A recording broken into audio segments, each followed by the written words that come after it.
बच्चों, आज हम लोग साधारण भिन्न के भाग 1 में भिन्न के बारे में अध्ययन करेंगे। भिन्न किसे कहते हैं और भिन्न कितनी प्रकार की होती है। ठीक है, तो देखिए भिन्न किसे कहते हैं।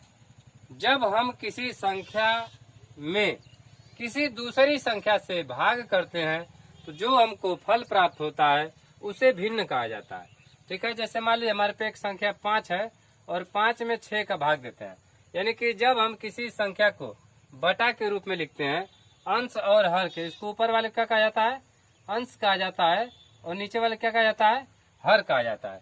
जब हम किसी संख्या को अंश और हर के रूप में लिखते हैं तो इसका मतलब ये होता है कि हम अंश में हर से भाग दे रहे हैं, अर्थात 5/6 इसका मतलब होता है। ठीक, तो साधारण भिन्न की जो भिन्न की परिभाषा हो गई, जब हम किसी संख्या को किसी दूसरी संख्या से भाग करते हैं तो हमको ये जो फल प्राप्त होता है इसे ही भिन्न कहा जाता है। अर्थात जब हम किसी 2 या 2 से अधिक संख्याओं को अंश और हर के रूप में लिखते हैं तो इस प्रकार से प्राप्त फल भिन्न कहलाता है। देखिए भिन्न कई प्रकार की होती है। ठीक है, उनके कई प्रकार होते हैं। देखिए उसमें सबसे पहला सम या उचित भिन्न। सम भिन्न किसे कहते हैं?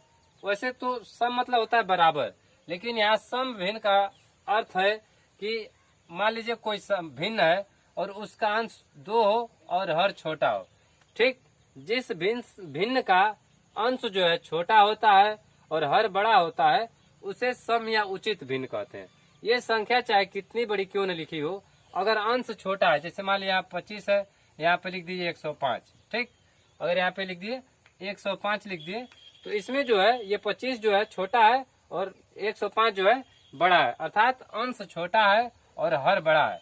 ठीक, जिस भिन्न का अंश छोटा होता है और हर बड़ा होता है उसे सम या उचित भिन्न कहा जाता है।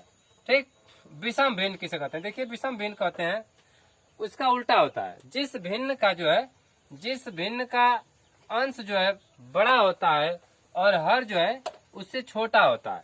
अंश अगर बड़ा होगा और हर छोटा होगा तो इस प्रकार की भिन्न को जो है हम विषम भिन्न कहेंगे। चाहे कोई भी संख्या हो, जैसे मान लीजिए यहाँ पे 5/3 लिख दे, या 18/17 लिख दीजिए, या 105/99 लिख दिए, कोई भी हो। अगर जो अंश जो होगा वो बड़ा होगा और हर छोटा होगा तो इस प्रकार की भिन्न को जो है विषम भिन्न कहा जाएगा।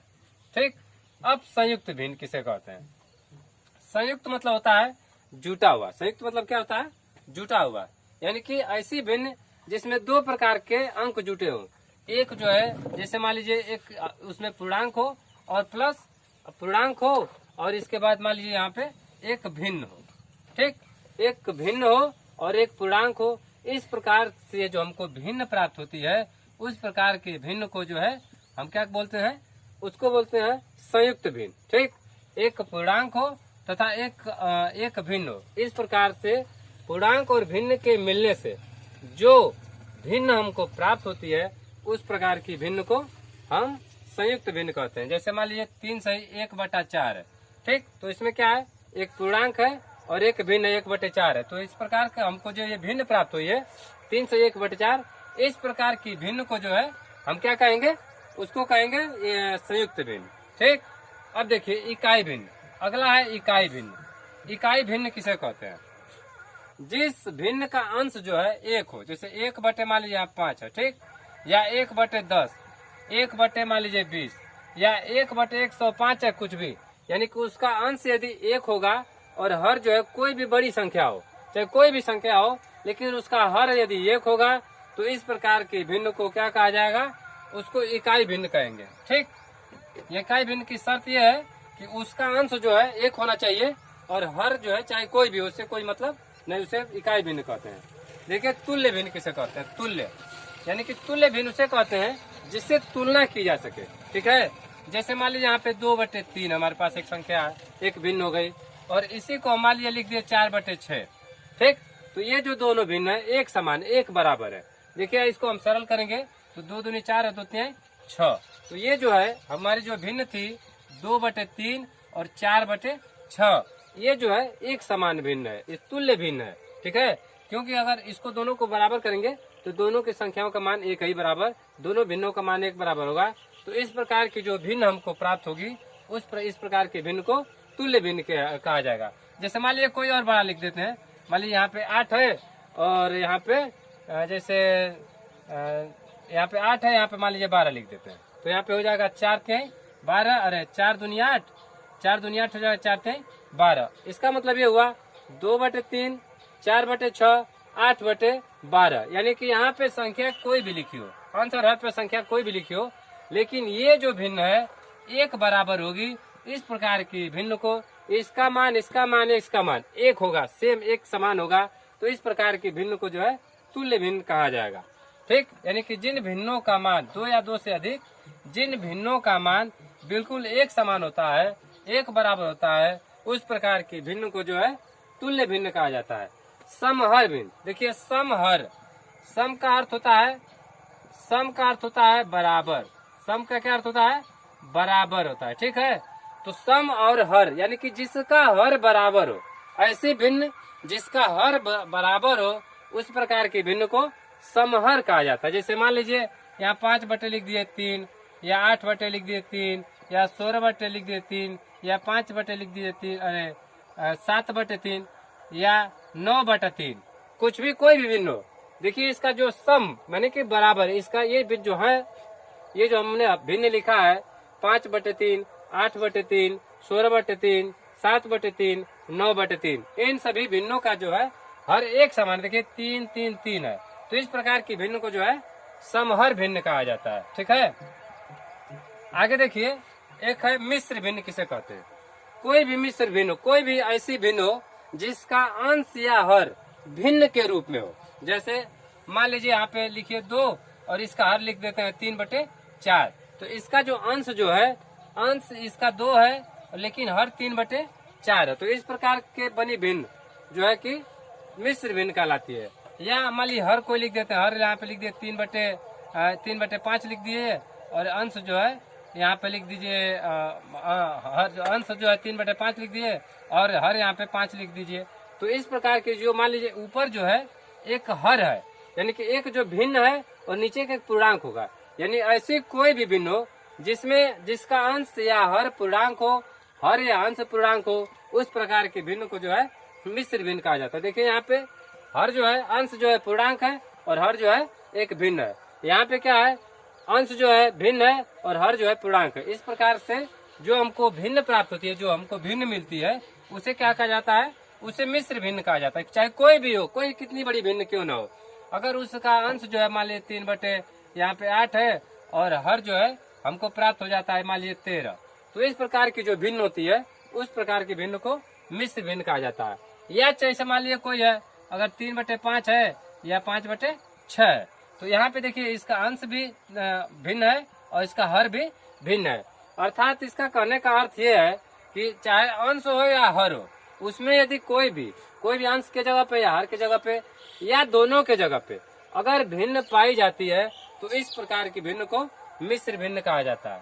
ठीक, अब देखिए मान लीजिए हमने पढ़ा संयुक्त भिन्न किसे कहते हैं। संयुक्त भिन्न में क्या होता है कि एक पूर्णांक होता है और एक उसमें भिन्न होती है। ठीक, और जैसे मान लीजिए 3/3 सही 4/5 है, तो यहाँ पे क्या है, यहाँ पे जो है एक भिन्न है और इसके साथ एक पूर्णांक है। ठीक, इसको हम बदलते हैं साधारण भिन्न में। देखिए साधारण भिन्न किसे कहते हैं, साधारण भिन्न में सिर्फ अंश और हर होता है, उसमें मतलब पूर्णांक नहीं होता है। तो साधारण भिन्न में इसको बदलने के लिए क्या करेंगे, 3 का जो हर होता है, ये हर का पूर्णांक में गुणा करते हैं और गुणा करके इसको यहाँ पे जोड़ देते हैं। ठीक, इसको इसमें गुणा करेंगे और इसको इसमें जोड़ देंगे, तो जो हमको भिन्न प्राप्त होगी उसे जो संयुक्त भिन्न उसके संयुक्त भिन्न को विषम भिन्न में, उसको विषम भिन्न में जैसे बदल देंगे। देखिए 5×15 4, 5×15 और 4 कितना हो जाएगा, 19/5 होगा। तो ये क्या हो गया, ये विषम भिन्न हो गई। जिस भिन्न का जो है अंश बड़ा होता है और हर छोटा होता है, उस प्रकार की भिन्न को विषम भिन्न कहा जाता है। यदि हमको कोई भी संयुक्त भिन्न दिया रहेगा, उसको विषम भिन्न में बदलने के लिए जो हर होता है उस हर से पूर्णांक में गुणा करेंगे और उसके अंश को उसमें जोड़ देंगे, जो हमको फल प्राप्त होगा वही संयुक्त भिन्न में से ये विषम भिन्न में बदल जाएगा। जैसे एक और कोई उदाहरण लेते हैं, जैसे मान लीजिए 1/1/3 लेते हैं। ठीक, ये क्या हो गई, ये संयुक्त भिन्न है, इसको हम क्या करेंगे, विषम भिन्न में बदलेंगे। विषम भिन्न में बदलने के लिए 3 से 1 में गुणा करेंगे और ये जो एक ऊपर लिखा उसको जोड़ देंगे। 3 × 3 = 4 बटे जो नीचे हर होता है उसको नीचे यहाँ पे लिख देते हैं। ठीक है, एक और उदाहरण देख लीजिए। जैसे मान लीजिए 5/3 बटा मान लीजिए यहाँ पे लिख दीजिए 12 लिख दीजिए। ठीक है, अब क्या करेंगे, इसका इसमें गुणा करेंगे। 12×5 = 60 और 60×3 = 63। 63 बटे ये 12 हो गया। अब ये हो गई संयुक्त भिन्न। इसका 12×5 = 60, 3 = 63 और जी नीचे हर होता है उसको हर के ही स्थान पे लिख देते हैं। ठीक है, ठीक है बच्चों, आज हम लोगों ने मतलब भिन्न के बारे में पढ़ा कि भिन्न क्या होती है, कौन कौन सी भिन्न होती है, कितनी प्रकार की भिन्न होती है। इसके अगले वीडियो में हम आपको भिन्न को कैसे किस प्रकार से हल किया जाता है, किस प्रकार से उसको जोड़ते हैं, किस प्रकार से उसको घटाते हैं, अगले भिन्न में बताएंगे। अगला वीडियो जानने के लिए प्यारे बच्चों आपसे निवेदन है कि कृपया मेरे चैनल को सब्सक्राइब कीजिए और बेल आइकन को दबाना न भूले ताकि इसकी अगली वीडियो आपको मिल जाए। Thank you so much, very much.